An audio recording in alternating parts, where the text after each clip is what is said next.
Assalom. Kitap o'qish munberiga xush keldingiz. Hozir Xolida Isroilning Kashmish nomli romanini anglashni davomlashtiramiz. Oldingi anglashimizda To'xtiqari hayotida tunji qitim shaharga, ya'ni Qashqar shahriga boradi. Ham bakma hayron bo'ladi. U Po'lat davlash mezgilida uchrashib, tanishib qolgan shaharlik muxbir Ilhomjonni izlab boradi. Mingtaslikda uning Qashqarda yo'qligi va Shoyarda bir turmida ekanligini biladi. Xo'sh, roman davomlashtiraylik.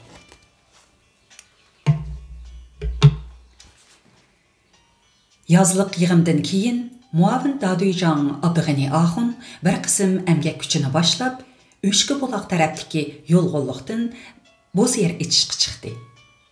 O'shki buloq allaqachon qurib ketgan bo'lsa-mu, uning atrofidagi yerlar doim ko'kirib turadi.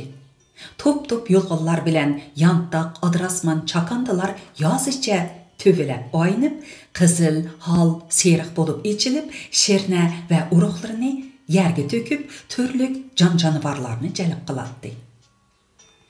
Yer yumshoq, munbat edi. Yulg'un tikanlarni chanab, o'si qilib og'dirib, uruq solsa, ko'ngildagidek hosil berishida gap yo'q edi. Dehqonlar tunji kunila xil yerni tuzlab bo'ldi. To'xtiqari bilan billa 3-atrafdan kelgan Hasan Axun degan yigit bir tüp yo'g'on yulg'unni palto bilan chepib o'tadi. G'o'chchida chechaklab ketgan yulg'un shoxlari yiltiziga urilgan palto zarbisida qanqishga boshladi. Gül uruqlari yerni bir olgan edi. To'xtiqari paltini egiz ko'tirib, sal ishkirlab chaqqanida paltining besi qattiq bir narsaga tegib, qonqib ketdi. Qaraganda yo'g'onroq tashdaq qiladi. U zo'ngzuyib o'ltirib, qo'li bilan yiltizni silashtirib, dodlashib ketgan bir temir sanduqni tortib chiqardi. Sanduqning loy to'pilarini qarib, yeni bilan sürtib tozaladi. U parangchi xat o'yilgan tutqushliq, nepiz to'tchasi sanduq edi. Sanduqni ko'rib, atrofdagilar gurrida o'lishib keldi. Hasan Axun bilan temirchi Emin Axun xeyli uzoq hapilishib, uning og'zini ochdi. Sanduqda xotira daftar, xarita, yo'g'on ham ig'ir temir qalam, ko'zoynak, g'arita ham murakkab siziqlar, ko'rsatkichlar bilan to'lgan qog'ozlar bor edi. Qog'ozlarning ostida valildab turadigan nihoyat nafis, xatga o'xshaydigan g'alati shakllar tushirilgan 20-30 parcha oltin tanga chechilib turadi. Abdug'ani Axun kelib, tangalarni qo'liga elib, uyan-buyan o'rib-cho'rib, dangsab beqib, xeyli ig'ir turdi, jin o'xshamamdi, dedi. Hammaylan qo'llari titragan holda birdan ilib ko'rishdi. To'xtiqari qo'liga elib, sinchilab qarab, "Nemining so'rtidi bu? Paranglarning xetigimi yo suratkimi o'xshamaydi?" dedi. "Mayli, nima bo'lsa bo'lsin, buni mushu peti hukumatga topshirib beraylik. Oltin, mol dunyo degan odamning niyatini buzdigan narsa. Biz kambag'al, to'van o'tirdiqonlar oltin kumushni emas, inqilobiy g'oyini, sinipiy mehr muhabbatni e'tibor bilishimiz kerak. To'xtiqari, tillani sanab beqinglar. Qancha ekan?" dedi Abdug'ani Axun Daduyjon. To'xtiqari tillalarni ko'pchilikning ko'zicha sanab ko'rib, 28 dona ekan, dedi. "Mana, hammanglar olindinglar, guvoh bo'linglar. Buni To'xtiqari Hasan Axun uchimiz berib, kommunaga topshirib beramiz. Mening farzimcha, bu sanduq jahongirlar ayni chog'da g'oyib shahardagi mol dunyoni bulab mangan chog'da birarining to'g'isidan tushib qolgan bo'lishi mumkin. Mal egisiga qaytdi degan ma'no mushu", dedi Abdug'ani Axun. Bu ish shuning bilan besiqqan bo'ldi. Ammo To'xtiqarining ko'ngliga bir xiyol kirib oldi. bulung-bulungdan namratlık purap duradigan. Çaşqan kirsimi yamanlap ketgidek halga tushib qalgan uyida bolalarının "Ana, non yeyman. Dada, qursqum içip ketdi" deb zorlanishlarini anglagan chig'ida uning bu xiyoli hassila kuchayatdi. Qumluqda bo'ron chiqqan kunlarda goh ichilib, goh ko'milib qoladigan g'oyib xazinalar to'g'risidagi hikoyalar quloq tubida yangrab, "Men nemishqa biror qitim ta'limni sinab ko'rmayman. Ishim o'ngdan kelsa, g'oyibdan mol dunyoga erishib, bolalarimni rohat turmushga erishtirmamdiman. Viloxun boylarnimi o'z vaqtida qumluqdan go'har tepibapti" degan gaplar chiqqan-ku deb o'ylab peshonasini yo'lab o'ltirib ketadi. Biroq qumluqqa qaramliq bilan kirgili bo'lmaydi. Yo'l biladigan biror hamroh, ot uloq, yetgudak oziq-tulik, suv bo'lmasa bo'lmaydi. Mol dunyoni deb tavakkul qilib biror narsa topolasigu Xudoning bergini. Agar undoq bo'lmay biror balo qazoq uchrab qolsa, Zaynab ushshaq bolalar bilan qandoq qiladi? Bir kuni oqshimi uni Hasan oxun izlab keldi. Ikkisi uydan chiqib, og'icha do'ngda o'ltirib paranglashdi. Hasan oxun uningga ayni jilri dadasini anglagan bir ishni. Eshak bilan kun chiqish tarafga qarab 2 kun manganda kang ketgan yava yangaqliqqa borg'ili bo'ladiganligi. Dadasi ayni yilri shu yerda o'lgan itini ko'mib qo'yish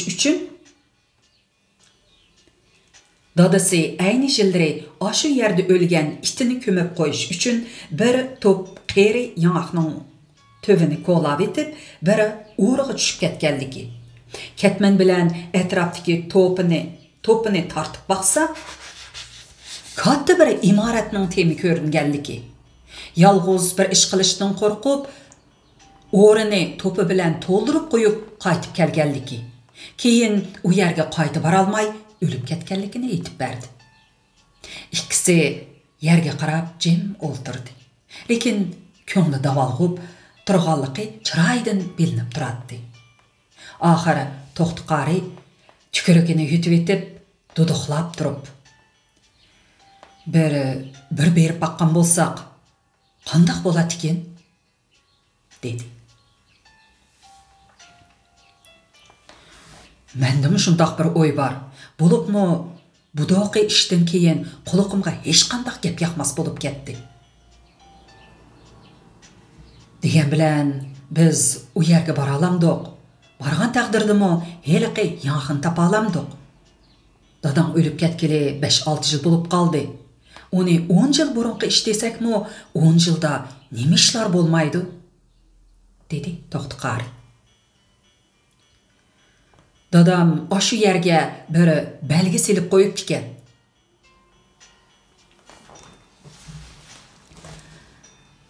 Shuningdan keyin ular o'zini boshqalardan chetga tortib, davomliq billa yuradigan, billa kusurlashib o'tiradigan bo'lib qoldi. O'g'irliqcha qandoqdir tayyorliklarni qildi. Zaynab bu ishlardan tamoman bexabar edi.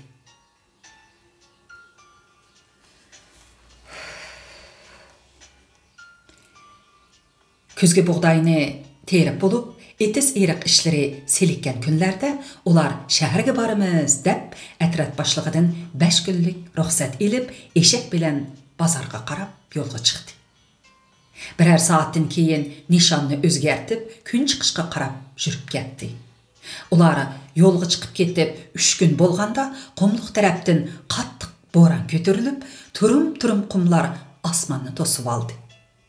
Bir kecha chiqqan bo'ron etis eriq yo'llarni ko'mib o'tgandan boshqa cho'ng ziyon keltirolmadi. Faqatla Qashqarga ketgan To'xtiqori bilan Hasan oxun bir ketgancha qaytib kelmadi. Zaynab bilan bolalari qishni To'xtiqorining yo'liga qarab o'tkazdi. Dadoy Go'ngshidan Qashqarga odam avatib, ularning izdirikini qilgan bo'lsa-mu, hech qanday xabar bo'lmadi. Şıvırğanlıq bir keçede Həsən Axunның xotini Zeynepni izlep gelip, ularning sirini, Qashqarga emas, Qumluqqa mal dünya izlep ketkenligini aytib berdi. İki ayal bir-biriga esilip, ovoz chiqarmay yig'lashdi. Zeynep iş sirini, derdini ya qaynatısıga, ya balalarga aytolmadi. Erining ülük terekini bilelmey, ya g'ozi içip, nazir berelmey, hasret qaldı. Zeynepning balaları to'xtamay, "Dadam nega ketdi?" deb so'rashatdi. Zeynep hech narsa deyolmay, yosh to'katdi. Oppoq chassaqallari o'sib ketgan Hilmoxun mahallaning kunchiqish tarafidagi qum do'nglari orasida yugurib yuratdi. Mahalladagi erkaklar uni uyga akilib qo'ysa, shu kunila yana qechib chiqib oladi. Zeynep qaynotasining ba'zi qiliqlariga qarab, u To'xtiqorining nega ketganini bilsa kerak deb qoladi. Aylarning orqasidan oylar o'tdi. Yilmi o'tdi. Zeynep oxiri To'xtiqoridan ayrilib qolganiga tan berdi. Yosh to'lqalgan ikki ayol yurtqa nazir berib, Qur'on o'qitdi. Balalarmı cho'ng bo'lgancha dadasini so'rmaydigan bo'ldi. Ular endi tayanğıdak hech kimi yo'qligini, o'zlariga tayanmay bo'lmaydiganligini bilib yetgan edi. Zeynep o'zini helimi To'xtiqorining mehr muhabbati ichida yashayotgandek sezatdi. Uning muloyim, apuchan qiyofati, amroqlik bilan qarashlari, yo'g'on qo'llari bilan mahkam quchoqlashi, azaldan dilini og'irtib boqmaganligi, Qashqarga borganda uydagi hammaylarga sovg'at elib, o'ziga hech narsa olmay kelganligi, Həsən Axun bilan safarga chiqishning oldida shuklab xiyolchan bo'lib qolganligi, oqshimi bolalarining chiroyiga qarab uzoq o'ltirib ketganligi, "Men kelgicha o'sib ketmisin" deb dadasining chechini o'zi elib qo'yganligi ko'z oldidan ketmaydi. Nega bordiganligini, nemishqimi menga demagandi. Men bilgan bo'lsam, har nima qilib yo'ldan to'sib olar edim deb ichidan o'rtinadi. U g'amdan qutulish uchun butun kuchi bilan herib julq chiqib ketkichi ishlaydi. Ashu ig'ir emgak uni ruhiy vayronchilikdan saqlab qolgan edi.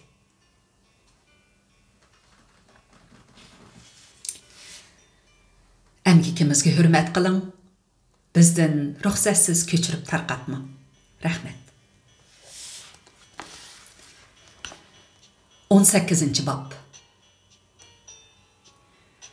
1962 yilning yoz oylarida kollektiv oshxonalar taqilib, normaluq ta'minlash yo'lga qo'yildi.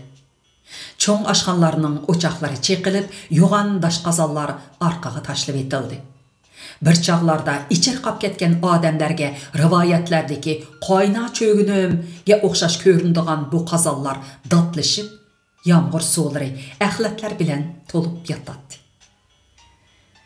Ko'p qism kishilar atrofdan tarqitib bergan ozg'ina qo'noq va orpaga tayinib, aplab-saplab qishni o'tkazib elishdi. Endiki gap qandoq qilib o'rmiga o'lishib elishdi qolgan edi. Xaltalar qurib qoldi. Qo'shimcha qilg'udak hech narsa yo'q. Tiqib, ko'mib saqlab yurgan oshliqlar allaburun to'kigan. Hilmoxunlarning ho'ylisida ilgari yo'g'on 3-4 oq ujma bor edi. 5-oyning o'ttirlaridan tortib pishib, may bog'lab tuviga to'kilib turadi. Ujmiga ulashibla bog'dagi o'riklar pishadi. Agar kesilib ketmagan bo'lsa, Zeynep og'ziga kelgan seriq suvni g'urtida yutib etib, ko'zini o'ylining o'ttirsiga terilgan chamg'ur va savsilarga tikdi. Әмділі баш көтірген майсылар оныңға егіліп қалғанда көрінді. Elimo oğullarının xeli insabı var. Kök çıqqandan beri künde kök tergeç kelip atıdı. Zeynep semiz ot bilen bedini jıq toğrap, onu azırak bolsumu tejep kelip atıdı. Turdu qari bilen Rustem konu sevetde basmak kurup anda sanda kuşkaş yavı kepterlerini tutup ekilip berdi. İlgiri kuşkaş kepter boğuzlağanını körse köngü ilişattı. Hazır balalarının jıqraq tutup elişini arzu kılıdı. Balalarının kepter güç salgan umaşını içip mənzilerge selpel kan şügürüp kalgınını körgende ardığı çıqqandak bolup teni yayrap ketidi. Şuğunisi hazır toğraqlıqda dəldaraq yox. Kuşlarının küşendisi andın tola. Şuna kuşkaş, yavı kepterlerimi kemdin kem uçuraydı. İlgiri Toxtuqari Öşkü bulaqның ayıqıdaki yolğulluqdan yavı toşqan tutup keletdi. Hazır o yerler terilğu yerlerge ayınıp ketdi. Toşqallarımı yolumas boldu.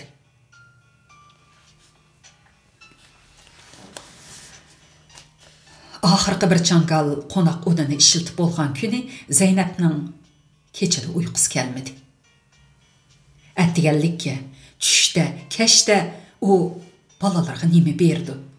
Biçarlar helimi bir tere bir soňak bolup açlıqdan közleri pildırlap qaldı. Qorsqum açdı deyişkimi madары qalmagandek anasının qoluğu telmirgin. Zeynep birer iki günge yetgüdek un sorğuli birer kimni tapalmay köp qiynaldı. Uruqtuq qallarının hali onun ayat. Bu ay, bu günlerde bir kimge un berip tur deyiş canını bäri degenlik bilen baraber. O bir neç gün ilgiri çoň akısının öyge berip, akısının balalarının supuda qatar yetip ketkenini, qorsaqlarının kavıdak işip ketkenini görgen. Mahallede qeyrlar bilen uşaq balalarının arq-arqıdan ölüp kelip atqanlıqı yeňilik emas. Emde onun balalarımı şu halga düşüp qalarmı? Terek durup balalarının qiynalip ölüp atqanını körgendin, balaları bilen billala ölüp tügeşken yaxşı. Terek durup balalarının qiynalip ölüp atqanını körgendin, balaları bilen billala ölüp tügeşken yaxşı emasmı? Zeynep'nin açlıqdan aylınıp ketken kallısı onu iradesinden ve normal pikir qilish iqtidardan ayrışqı başlagan edi. O şum xiyallarını özüden neri qilishqa tirishib o'rnidan qo'pib o'ltirdi. Öyde qaynitib, yep turğadak birer narsa chiqib qolarmikin deb qarang'uliqda etrafga sinchilab qaradi.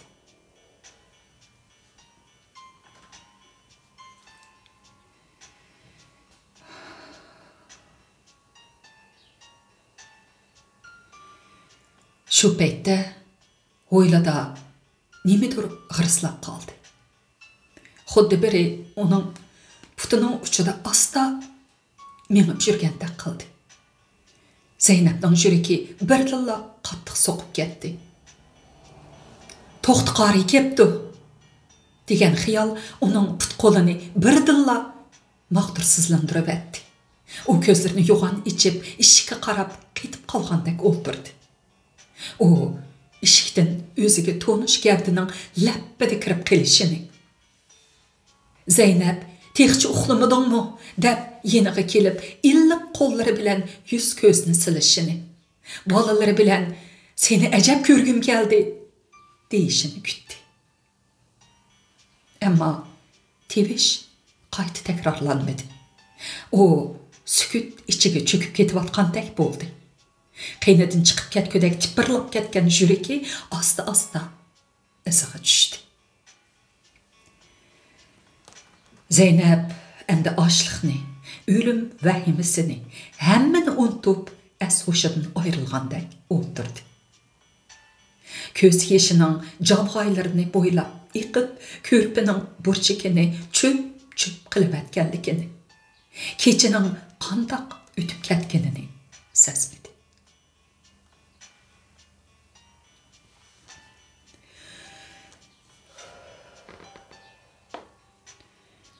Tong asta-asta yorishqa başladı. Nädidir xo'roz chillagandek qildi. Zeynep ding'ida cho'chib, bu ay, bu kunlarda nädin kelgan xo'rozdir deb o'yladi. O to'nglikdan tushgan sus yo'riqlikni ko'rib, o'rnidan turib, hovliga chiqdi. Chiqibla hovlining o'tirsida turgan, kirlishib ketgan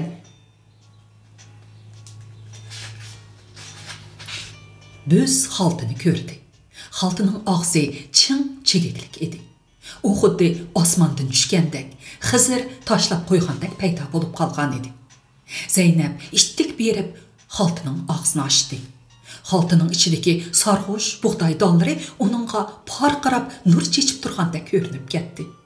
U yukinib o'ltirib bug'doyni o'chimiga to'ldirib elib, dimiga yaqin akilib to'ymay puradi. Xaltining og'zini chigib qo'yib bo'lib, tushimmi, o'ngimi deb ishinolmay yeshini yana bir qaradi. Yeshib yana bir qaradi. Bu rastalla bug'doy edi. Birer çarek keladiganda qiladi. Uni kimdir biri bu yerga tashlab, ularni qutuldirgan edi. U kimdir? Zeynep, dada, ko'rdingmi bu bug'doyni? deb qaynotasining ishigiga yugurdi. Helmaxon yotadigan uyning ishigi teshidan taqoqliq turganini ko'rib, orqasiga yondi. Xaltini qasnoqqa akirib, ustiga ko'na tag'arni tashlab qo'ydi. Yenib chiqib, yugan shoh supurgida o'ylini shartildatib supurdi. Qazon boshlarini tozalab, dodlashib ketgan qozonni pokiz yuyib bo'lib, o'g'zidan shoh tashlab, o'choqqa o't yoqdi.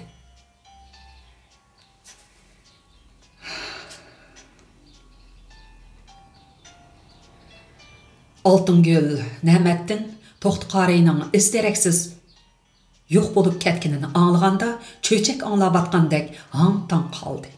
Bu xabarga hech qanday qilib ishonolmadi. Ammo buning rost ekanligi, Hasan Axun degan odamningmi uning bilan birga yo'qab ketganini anglaganda, darholla "Xo'p bo'pti. Menga ko'z qirnimi selib qo'ymay, pomishchikning qizining qo'yniga o'zini otqan. Mana endi Zeynep hammi ko'rgilikini ko'rsin" deb o'yladi. Bir kuni u Hilmaxullarning mahallasi tarafdan o'tib ketib etib, uşaq balalar bilan birga o'ynayotgan Zumratni ko'rib qoldi. Zumrat xeli bo'y tartib qolgan bo'lsa-mu, bakli o'riq edi. Lekin u cho'ng bo'lgancha dadisiga texim o'xshab qolgan edi.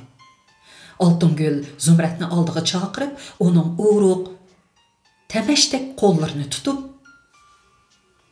"Zumratgul qizim, meni to'ndingmi?" deb so'radi.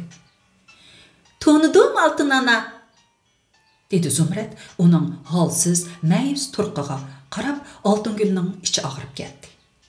U Zumratning kichikkina, qo'shiqdek yuzini alqanlar orasiga ilib, bir pas turib ketib, "Jura, men senga tatliq bir narsa beraman", dedi. Oltingul uni uyiga boshlab akirib, yanchiqlarini gula ham yangoq bilan to'shqizib etdi. Uni ketkili qo'ymay, kava bilan go'sht to'g'rab etgan suyg'oshdan yo'g'on bir qocha usib berdi. O'zi Zumratning xuddi bir kim tortib oladigandek oldirab ichishiga qarab turdi. Zumrat oshni ichib bo'lib, qo'lining dumbisi bilan og'zini surtib, "Oltin ana, men ketay, bo'lmasa onam ansirab qoladi", dedi. "Kessan ket, buningdan keyin qo'rsqon ochganda kelaver", dedi Oltingul. Zumrat uningga esilib, mag'ziga so'yib qo'yib chiqib ketdi. Zumrat shuningdan keyin pat-pat kelib turadigan bo'ldi. Bir qitim Na'mat uning uyida osh ichib o'tirganini ko'rib, "Ha, qaysi ochaning qizi bu? Ajab chiroyliqkina. Deb baqa, bizga beramdikin, biz beqib olayli buni", dedi. Altungül bir nima dep bolğuça Zumrad derhal eg'iz içip: "Men To'xtiqarining qizi, itim Zumrad. Onam meni hech kimga bermay boqidi" dedi. Nämet hayron bo'lib Altungülge tikilib qaradi. Altungülning parvo qilmay kulib o'tirganini ko'rib: "Undaq bo'lsa, texmi obdan bo'pti. To'xtiqari bar vaqtida mushi qizim sal cho'ng bo'lganda sana berman, sen beqib ol degan. Bugun o'zimi kelib qapti mana" dedi. Zumrad bir tilla yig'lamsirdi. "Yo'q, dadam meni sildek odamga bermaydi." "Nima dedim? Mening kimligimni bilamsan? Deb baqa qani." "Bilman, Ne'matdoz degan sili shu" dedi Zumrad. Dadısını doğurgan yüzsüz toğ baqi. Çıqa uydan." Ne'mat o'rnidan qo'pib bo'lg'icha Zumrad part qilib qechib ketdi. Ne'mat uning osh yo'q qochisini ko'rib: "Yo'g'on bir tabaq oshni ichib bo'pti kasofat" deb qo'ydi. Orqadan: "Xotin, nima deb naki xalqning bolalarini uyga boshlab yursizlar?" deb xafa bo'lgandek qildi. "Men boshlamadim, o'zi kiribdi. Yaslidi, men boqqan emasmi bu bolani? Qaysi ko'rsa oltin onam deb oldimga yugurib keldi. Atdigan Zumrad qo'rsqim ichib ketdi deb kiribdi ekan. Bir qocha osh berdim shu." Ne'mat ko'nglida har qancha qilsam to'xti o'ldi. Endi o besqinga tusharsan deb o'ylab ortiq gap qilmadi. Lekin To'xtiqarining shundoq chiroyli ham chechan qizi borligini ko'rib, uning ko'nglidagi hasad o'tlari yana ulg'aydi. Qiziqu bir gap, uning yana 3 o'g'li bor. O'g'in hammasi bab-baravar cho'ng bo'ladi. Xudoyim, nemishqa menga biror bola bermaydigandu. Bu dunyodan mushundoq nom nishonsiz, urug' avlodsiz o'tib ketarmanmi? O'z vaqtida menmi o'zimga osh bo'lg'idek biror xotin olmay, nemishqa bu shodipocha qichirni olgan bo'lg'aydim deb og'urdi.